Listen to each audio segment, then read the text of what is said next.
আমরা সবসময় গণমাধ্যমের সাথে থাকতে চাই, বিশেষ করে আমি থাকতে চাই। এটি আমার একটি স্বভাব বলতে পারেন আপনারা, কারণ আমাদের পুলিশের কাজ এবং গণমাধ্যমের কাজ একই ধরনের। আমাদের কাজের মধ্যে মিল রয়েছে, আমাদের উদ্দেশ্য লক্ষ্যের মধ্যে মানে মিল রয়েছে। তো সেক্ষেত্রে আমাদের চিন্তা চেতনারও মিল থাকাটাই স্বাভাবিক।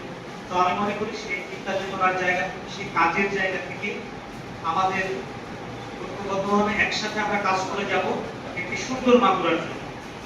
একটি মাগুরাকে একটি নিরাপদ জনপদে, শান্তির জনপদে পরিণত করার জন্য মাগুরা জেলা পুলিশের পক্ষ থেকে যা যেটুকু করণীয় আমি চেষ্টা করে চলেছি। জানি না আমার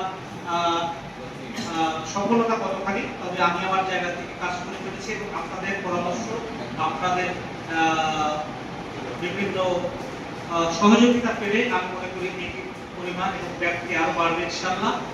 আর আমি একটি কথা বলি, বিশেষ করে যে গত সভাতেও বলেছিলাম, এখানেই বলেছিলাম যে আমি চাই যে আমার প্রত্যেকটি সাংবাদিক বা সাংবাদিক কমিটি দেশপ্রেমিক সাংবাদিক হয়ে ওঠে।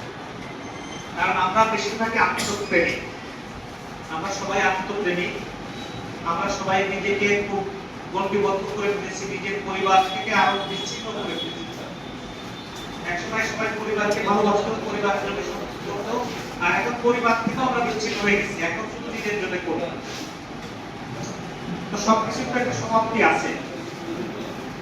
তো সেই আত্মকেন্দ্রিকতার অবসান ঘটিয়ে আমি চাই যে আমরা সবাই যেন আবার একটু রিভার্স হয়ে ফিরে যে আবার যেন আমরা দেশপ্রেমিক হয়ে উঠি।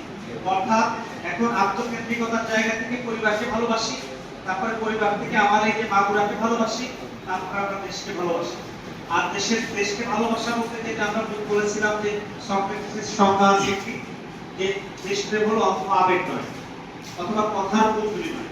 দেশপ্রেম হলো যার যার উপর অর্পিত দায়িত্ব যথাযথভাবে পালন করা এবং দেশের প্রচলিত আইনের প্রতি শ্রদ্ধাশীল থেকে সেই আইনের